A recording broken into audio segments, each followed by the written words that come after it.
Welcome to Straight Talk. I'm Eugene Chan.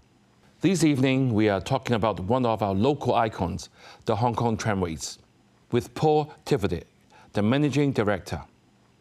Mr. Tirvaudey is an engineer by profession and joined the RATP Group 7 years ago, the state-owned enterprise that operates the public transport systems in France and owns our tramway. As Chief of Staff to the Group CEO, Paul spearheaded the preparation for the opening of the Paris Bus Market 2 competition and is well placed to tell us how the tramway can provide a track of success for Hong Kong. Welcome, Paul. Good evening, Eugene. Paul, as Hong Kong people call the tramways, Ding Ding has been operating in Hong Kong for more than a century. Definitely. And it's one of our large-scale transportation, the first one, and has been carrying generations of Hong Kong people over 100 years. So what is the Trams ridership situation right now, and how does it compare to previous years? Actually, we are gradually recovering from the COVID period. At the moment, we transport between 140 to 150,000 passengers every day, which is still below than pre-COVID, but extremely significant compared with other tram operations in the world. It also represents more than 10% of Hong Kong Island population who takes the tram every day. And out of these 150,000 passengers, we transport 80% of local people and 20% of visitors and tourists. Right. So, in a rapidly evolving city like Hong Kong, why do you believe trams should still continue to operate? And do you still believe it has a place in the 21st century? It definitely has a place in the 21st century. Actually, tram is an icon of Hong Kong, of course, but even as a public transportation system, tram has 3 key features that make it a key part of Hong Kong public transportation system. First of all, trams are green. They have been running electric since the beginning, since 1904. So no need to have some greenwashing or green marketing. Every time one takes the tram, it is positive for the environment. Second, trams are convenient. With one stop every 250 meters, they are an easy way to open up off along the tram line. And for short trips, trams are even faster from point A to point B than the MTR. We proved it with a YouTube influencer a few months ago. And third, trams are affordable. $3 a ride for adults, $1.5 a ride for children, and even $1.3 a ride for senior aged over 65. It is less than the $2 concessionary scheme at the moment. And it is key for us as a kind of social company to deliver a good transportation system to Hong Kong people at an affordable price. I'm sure many viewers would be surprised to know that actually it takes quicker than the MTR. Yeah. Something that you just mentioned. Yeah, exactly. Can you elaborate that a little? For short trips, for very short trips along the tram line, because to take the MTR, it takes some time to go to the platform and walking time. Sometimes the platforms are quite remote from the access points in the streets. So actually the tram stations are very well located in the street every 250 meters. So for very short trips, from point A to point B, it may be faster to take the tram. Actually, we proved it with a YouTube influencer called Dong Fong Sing last year. He had a race against one of our drivers, tram drivers, and our tram driver took the tram, Dong Fong Sing took the MTR, and our driver won the race. Oh, really? Right. Definitely. So what other strategies can the tramways use to enhance what we call an appeal to attract and sustain a broader base of riders? Actually, we developed many different services based on the tram. Of course, the point is to be as convenient, as regular as possible, and to offer a quality transportation service. But we also developed over the years the tram parties. Hong Kong people can enjoy the trams and celebrate special events like birthday, anniversaries while riding the trams. And it's very popular. It has proven to be very popular. So how would you recommend Hong Kong people to enjoy tramways in today's context?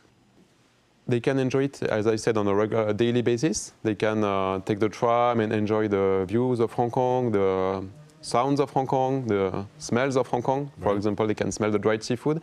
They can have party trams. So we have the party tram called tram number 18. right. which is the most premium tram that we have, with leather seats, with the aircon, with a toilet cabin as well. Really? Yeah, definitely it is. It has been in service for 2 years right now, and it is a very luxurious way to have tram rides in the cities with friends or with colleagues. We have regular party trams for more, let's say, regular parties and birthday, more casual, I would say. And we also have the Tramoramic, which is a special sightseeing tram designed for tourists, riding on the tram line since 2016, and with several tours a day from Western Market to Causeway Bay and back. Right.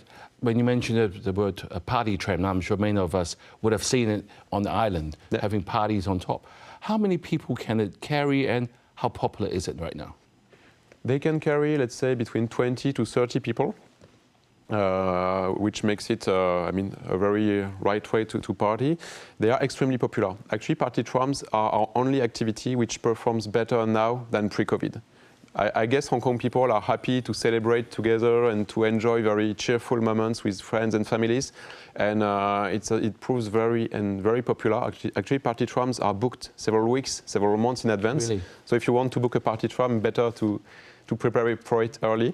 Right. And this very, I mean, for us, it's very meaningful to deliver this very positive moments to Hong Kong people and visitors. Right. Just now, Paul, you mentioned that like 20% of your riders are tourists. Yeah. So how would you, what would you have make extra efforts to kind of attract the tourists and showcase the tram as a unique cultural and historical attraction within the city? Actually, as I mentioned, we have this touristic tram, the Tramoramic. It is specially designed for tourists with an open balcony, with audio guides in 8 different languages for the tourists to discover the city. So it is part of the Hong Kong experience. Mm-hmm. Of course, the tourists can also take regular trams to enjoy the lines. And we have some special operations. Actually, at the moment, we are working on the nightlife operations to have night tours in the trams. I mean, it is consistent with the strategy of the tourism board and the city strategy to develop tourism and to foster the nightlife. We are also our teams are part of, they attend some fairs. Next week, they will attend fairs in Taipei and in Macau, for example, with the tourism board, to make trams a part of packages delivered by travel agencies all over the world to enjoy a full Hong Kong experience. Right. Do you also been able to tap into what we called sort of Instagram chasing tourists from, say, from mainland, like the what we call the Little Red Book? Have you tried on that as well? Yeah, definitely. We are trying. Actually, there is a very popular spot in Kennedy Town, which attracts a lot of I mean, visitors, recommended by the Little Red Book, and most of them take the tram to go to this spot.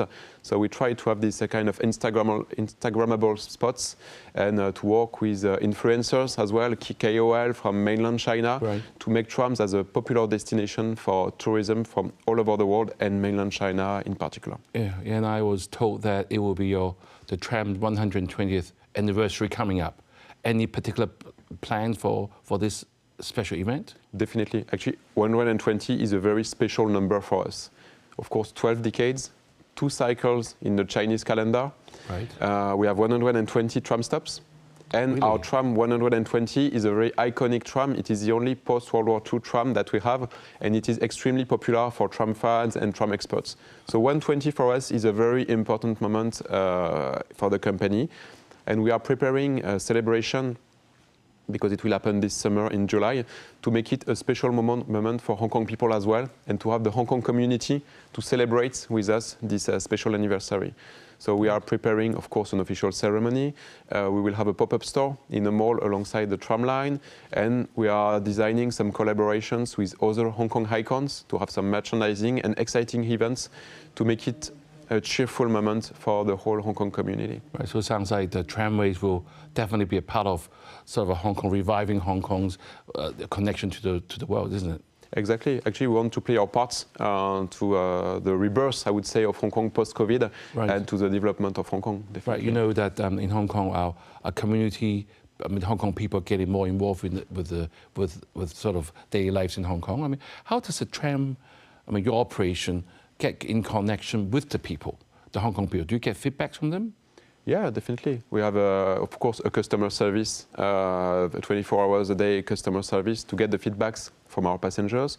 We collaborate with the community, with district councils, with different NGOs or associations, also to have some meaningful partnerships to help, the less favored people, and to make sure that Trams also has a social dimension to help the community.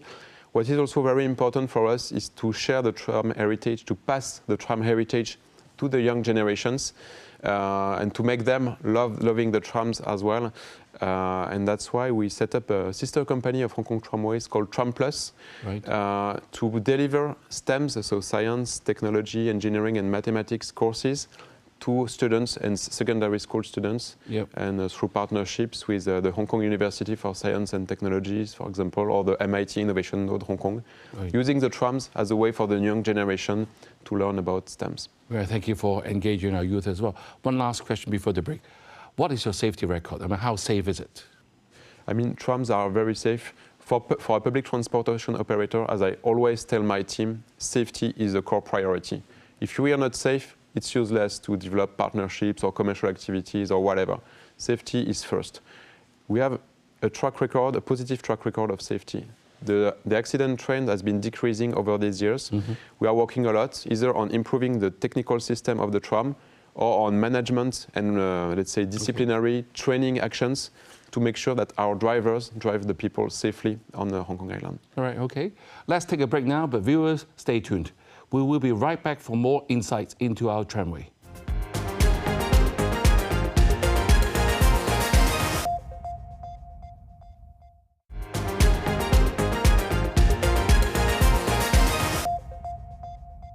Thank you for staying with us on Straight Talk. We have been finding out more about one of Hong Kong's iconic symbols, our tramway, from Managing Director Paul Tirvaudey. So Paul, in the first part, you have given us a lot of information about our trams, and I'm sure the viewers really appreciate the background information. But I must ask you, with Hong Kong, we are getting more of an aging population. And are there any initiatives or to improve the accessibility for passengers with disabilities or even mobility challenges? I would say it is extremely difficult for us to, tram system is a very old and heritage system. There are steps that to enter the tram, there are many steps, but we try to improve the accessibility of the trams. Actually, we reviewed the tram design in the new generations of trams. The internal design has been reviewed to make it more convenient, especially for elderlies. Anytime we can, we install also some devices to help them getting into the trams. We are also working closely with the Transport Department, Highways Department, to improve the accessibility of some tram stops, which prove to be a bit difficult to access for elderly and disabled people. So we are doing what we can, taking into account the fact that these are not modern trams, so we cannot have platforms at ground levels. Right. And I also understand that you have your own workshop. Yeah. I think you told me in the break earlier that something that we Hong Kong people can be very proud of. Do we make our trams in Hong Kong, or are they imported? Actually, the trams are made in Hong Kong. And one of my surprises when I relocated in Hong Kong 1.5 years ago was that a lot of Hong Kong people do not know that the trams are actually manufactured in Hong Kong, on Hong Kong Island, in our workshop in Sai Ying Pun. We have a lot of 120 skilled technicians and engineers who order the parts and manufacture from between 4 and 6 new tram cars every year. Really? And they take care of the trams from the design part, manufacturing part, they maintain the tram, they take care of the whole tram system. So the trams are really a pure Hong Kong product, besides being, of course, a Hong Kong symbol. So you definitely have some footprint, so industrially, for Hong Kong as well. Definitely, yeah. So what are your main challenges? I mean, thank you for sharing with us the background. We have our own people making it. It's been very unique and icon, definitely. So what are the challenges that you face today, and how are you going to address them? I would identify 3 main types of challenges. The first one being about the workforce. We have a very loyal staff, and especially the frontline staff. We have drivers, technicians, extremely dedicated to operating, maintaining the trams and this icon of Hong Kong.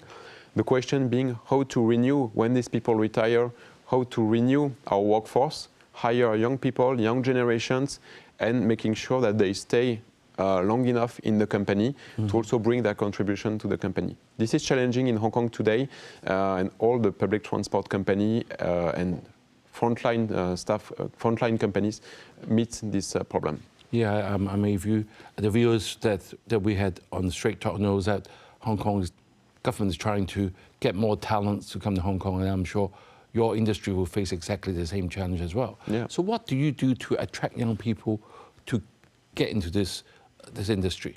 What are the attractions? Actually, we have a comprehensive actions plan to tackle this issue. The first thing, of course, is about the salaries. It's about paying our people decent salaries, and actually they work a lot. They are not doing very easy jobs. So we significantly increased the salaries over the past 2 years, more than 20% salary increase for frontline workers. But not everything is about salaries. We also work on the working conditions, how to make sure that our facilities improve the comfort of our facilities, and so that our workers have a very, let's say, pleasant working experience. And we are also trying to improve our employer branding, because some people could think that Tramways is a very old company running for 120 years, or maybe a kind of dusty company, which is not the case. First of all, we are a subsidiary of an international group. And then we are a very, let's say, flexible and autonomous company. We only have 500 employees, and I would define us as a 120-year startup. Every time people have ideas, projects, there are no multiple layers to decide what we will do. We can be very flexible, very fast to decide and to execute the projects. So for people with ideas, energies, and who want to execute meaningful projects in Hong Kong, we are definitely the right company. And this is what we need to share even more to the potential employees. Yes, Paul. I mean, Tramway is part of our urban transportation system, and we know that we must stay ahead in the increasing digital world. I mean, how are you going to integrate with future like smart mobility and smart city initiatives? Because this is very important to keep it abreast with the rest of Hong Kong. Definitely. So first of all, we are very proud to be part of Hong Kong public transportation system, which is one of the best in the world according to all the rankings that have been published.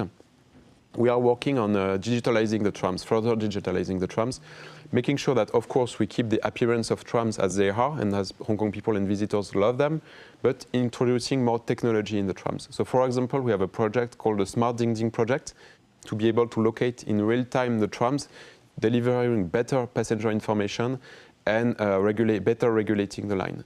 But we could also integrate with other stakeholders in the framework of the Smart City Blueprint. And for example, I think we have much to do about traffic light management and how to introduce some AI video recognition for the traffic light management, which would help to significantly improve the performance and regularity of the trams alongside the line.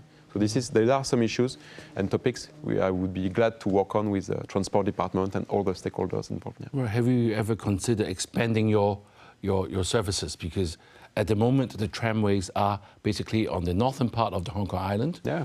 And it has been like that for decades or over 120 years. Any possibility of expansion, even new routes or anything like that? Actually, there have been many ideas over the past century to expand the tram line. In the 1920s, there used to be a project to build a similar tram line on the Kowloon side. Really? It never happened. Back 10 years ago, our company suggested to have a tram line, to build a tram line on a modern tram line in Kai Tak. And right now, we read carefully the Hong Kong infrastructure blueprint released by the Hong Kong government in December. And it may seem that Hong Kong government could be looking for other operators to operate new lines in Hong Kong, let's say intermediary transportation lines between the buses and the MTR. So more capacity than the buses, but lighter than MTR. So if there are tenders in the future to operate these lines, we may be interested in competing, mixing the knowledge and local knowledge of Hong Kong Tramways and the expertise of our mother company as well. Your company being a French company, why would you invest in Hong Kong and also into this 120-year-old startup, as you said, of a part of Hong Kong's icon? That's a very good question. Actually, I may share a few words about our mother company because I guess most of the viewers do not know about RATP. So RATP is the Paris public transport operator, the third public transport operator in the world. And besides operating metro, buses and tramways in Paris, we have operations in 15 countries around the world. And in Asia Pacific, apart from Hong Kong, we are present in the Philippines and in Australia as well, where we won a tender for a driverless metro line in Sydney last year.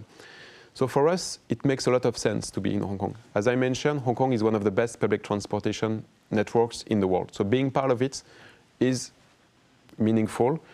Making sure that we deliver a good and performant public transportation service also means a lot in terms of reference, because Hong Kong people, Hong Kong authorities are very demanding.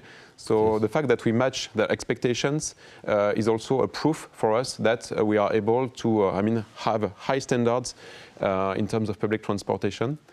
And the trams are a very unique transportation system for public transport lovers. They all know about trams, actually. The Hong Kong trams, it's in the top 10, I would say, of public transport operations in the world. So we think that we can contribute to modernizing this icon and bringing some of our expertise to make it last for many more years. Right, because when you say Hong Kong's public transportation, I'm sure people will think of the taxi, minibuses, buses, people walk, MTRs, and there's so many of it, and in such a small place.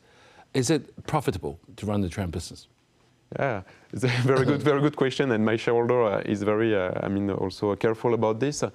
Actually, of course, we are not a financial company or whatever. We don't do it for, to achieve a very high profits, and public transport sector is very competitive. Still, we have been slightly profitable over the years, and even during the COVID period, we managed to sustain the operation. So actually, at the moment, tramways do not run losses. We operate with a, let's say, slight profit. We reach break-even, and this is very important for us to sustain the company and to keep investing in the assets with a very long-term perspective. Paul, I'm going to ask you a last question. Our Chief Executive, Mr. John Lee, is always encouraging us to tell our overseas friends a very good Hong Kong story. And what strategy will the tramways be if I want to effectively showcase and the stories and heritage of Hong Kong to the rest of the world? What will you do? Actually, as I mentioned, we are part of the, let's say, tourism board team to showcase Hong Kong icons to the rest of the world and attract more tourists in Hong Kong. So we are playing our part, of course, in a very much larger team. As a French company, as a subsidiary of a French company, we are also, let's say, communicating a lot about Hong Kong Tramways on the social media. Every time I attend events at the French Chamber or with French company, I share a lot about the business or the favorable business environment in Hong Kong. Right. So these are the type of actions that we do. But of course, the most important is to make sure that we take care of the tram system and that we offer very, let's say, quality services for the locals and for the tourists to attract them. Thank you, Paul. I'm afraid that's all the time for. From its humble beginnings to its present-day status as a cultural icon, the Hong Kong Tramways has helped shape the vibrant tapestry of our city. Today's discussion has underscored the importance of preserving this legacy while embracing innovation and adaptation. As a Turkish author said, cities who do not have trams always look less literary, less poetic, and less mysterious. So let's keep the spirit of the tram alive for generations to come. Have a good evening and see you next week.